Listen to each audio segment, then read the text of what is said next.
پسند تھا معاملہ، یعنی پہلے مرحلے میں معاف کر دیتا ظلم کو، لیکن اس پر عمل نہیں کیا، اس نے چھوڑ دیا بلکہ بدلہ لے لیا، تو اللہ تبارک و تعالیٰ اس کی بھی مدد فرمائیں گے، اللہ تبارک و تعالیٰ اس کی بھی مدد فرمائیں گے۔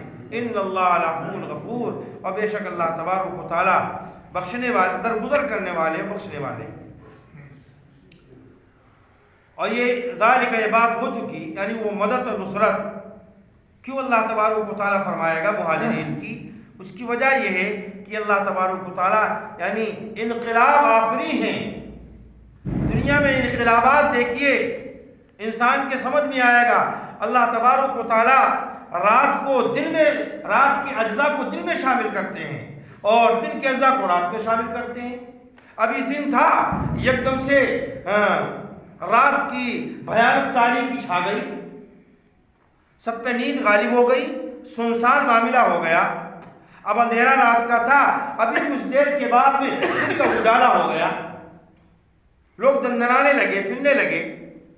تو یہ رات کا آنا، دن کا آنا، رات کے اوپر دن کو چڑھانا، دن کے اوپر رات کو چڑھانا، یہ انقلاب زمانہ میں ہی تو ہے۔ جب اللہ تبارک و تعالیٰ ایک دوسرے کے اوپر، یعنی دن کو رات پر چڑھا سکتے ہیں، رات کو دن پر چڑھا سکتے ہیں، تو اللہ تبارک جو ہستی یہ کر سکتی ہے، اس کی قدرت میں یہ بھی ہے کہ جس طریقے سے رات دن کا پاسا پلٹتی ہے، اللہ تبارک و تعالیٰ لوگ درمیان پاسا پلٹ دیں، ان کو غالب کر دیں، ان کو مغلوب کر دیں۔ تو اس سے سمجھے، اور اللہ تبارک و تعالیٰ سننے والا، دیکھنے والا ہے۔ ذالکہ، یہ بات ہو چکی بھی ان اللہ کی، وہی اس وجہ سے اللہ تبارک و تعالیٰ مدد فرمائے گا کہ اللہ تبارک و تعالیٰ وہی حق ہے، برحق ہے، اور جس کو وہ لوگ پکارتے ہیں اس سے کم لوگ درجے کو، یعنی اللہ سے کم درجے کو جس کو پکارتے ہیں اللہ کے سوا، وہی لچر ہے۔ یعنی جن کو یہ پکارتے ہیں وہ تو خود محتاج ہیں، کمزور ہیں، لچر ہیں۔ اللہ تبارک و تعالیٰ مہاجرین کی مدد کرے گا تو یہ کوئی مزاحمت نہیں کر سکتے۔ وَأَنَّ اللَّهُ الْعَلِيُّ الْكَبِيرُ، وہی اللہ تبارک و تعالیٰ بلند ہے، بڑا ہے۔ کیا نہیں دیکھا تو نے کہ اللہ تبارک و تعالیٰ نے آسمان سے اتارا پانی، جب آسمان کی سے بارش ہوئی تو زمین سرسبز ہو گئی۔ دیکھیے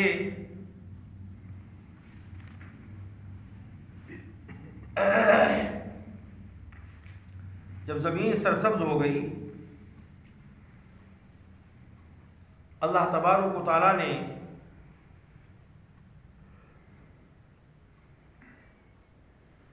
انسان دو چیزوں کا مجموعہ ہے، ایک بدن اور ایک روح۔ اللہ تبارک و تعالیٰ نے جسم کی ضروریات کا بھی پورا انتظام کیا ہے۔ انسان غور کرے، اپنی احتیاجوں کو دیکھے، اپنی ضرورتوں کو دیکھے، اور پھر اللہ کی عطا کو دیکھے، اللہ کی بخشش کو دیکھے۔ انسان کی زندگی میں کون سی ایسی ضرورت ہے جس کا اللہ تبارک و تعالیٰ نے بھرپور طریقے سے انتظام نہیں کیا؟ تو اللہ نے جسمانی ضروریات کا انتظام کیا، اور جو روح ہے، تو کیا روح یعنی دل کی بستی کیا ویران ہے؟ اللہ تبارک و تعالیٰ نے اس کا بھی انتظام کیا۔ جس طریقے سے زمین پر جب بارش ہوتی ہے زمین سرسبز ہو جاتی ہے، اسی طریقے سے باران وحی کی بارش ہونے والی ہے، انسان کے دل کی بستی لہرانے لگے گی جب وحی کی بارش ہوگی، اور وہ جہاد کے ذریعے سے ہوگی۔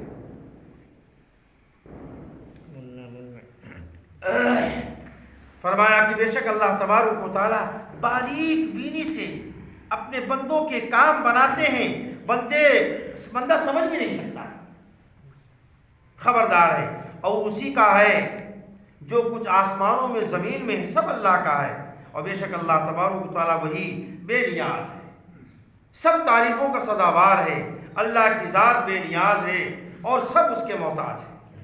الم ترى، کیا نہیں دیکھا تو نے کہ اللہ تبارک و تعالیٰ نے تمہارے کام میں لگا دیا جو زمین میں ہے، یعنی جو کچھ زمین میں ہے سب کچھ اللہ تبارک و تعالیٰ نے تمہارے لیے مسخر کر دیا، تمہارے کام میں لگا دیا۔ حکم کے تابع تو اللہ کے ہیں۔ اگر انسان کے تابع یہ کر دیے جاتے تو کسی کا کوئی مزاج ہے، کسی کا کوئی مزاج، گڑبڑ ہو جاتا معاملہ۔ لیکن اللہ تبارک و تعالیٰ نے ان کو خدمت کے اندر لگا دیا ہے، اور وہ خدمت برابر کر رہے ہیں۔ اسی کو مسخر کرنا ہے، یعنی تمہارے کام میں لگا دیا۔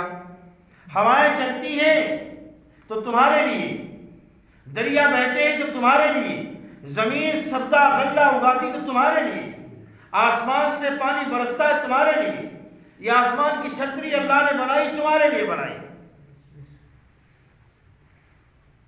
سب کچھ اللہ تبارک و تعالیٰ نے انسان کی خدمت میں لگا دیا اور انسان کو مخدوم کائنات بنایا۔ انسان سوچے تو، کوئی بھی مخلوق ہو اللہ کی، سب انسان کی خدمت کے لیے، کبھی واسطے سے کبھی بلا واسطہ انسان کا فائدہ ضرور اس کے اندر، اس کی سمجھ میں آئے گا۔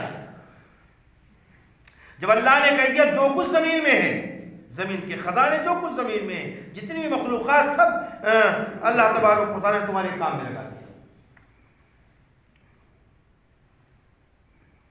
اور کشتی تجری فی البحر بامرہ، یہ اللہ کے رزق کا انتظام ہے۔